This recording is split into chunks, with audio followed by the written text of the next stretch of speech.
Okay, this summit is, of course, you know that Obedient Movement and Compulsory Movement were partnering for 2027, and recently we have OK, that's Obedient Movement and Compulsory Movement.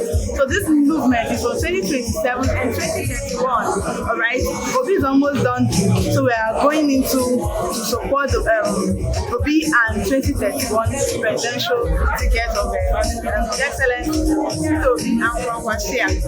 What takes your attention to aspiring for your seat? I'm running because Nigeria needs to move from promise to performance. I'm running for out of assembly because the budget is being swallowed by debt services. The critical areas of human development, which is health and education, is being underfunded. The education budget moved from 7% as it was, as recommended by UNESCO 2025. As at 2025 it was 7%. Then 2026 now, it has moved down to 6%. Same with our health sector. These are the critical health sectors in the national development.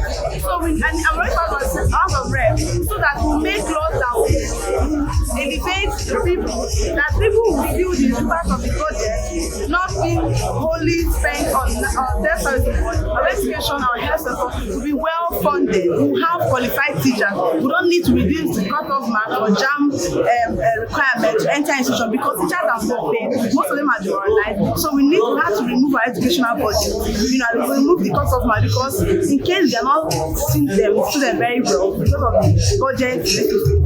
Right? So I'm here so that we amend the budget in the area of health and education, fund it so that it will be up to global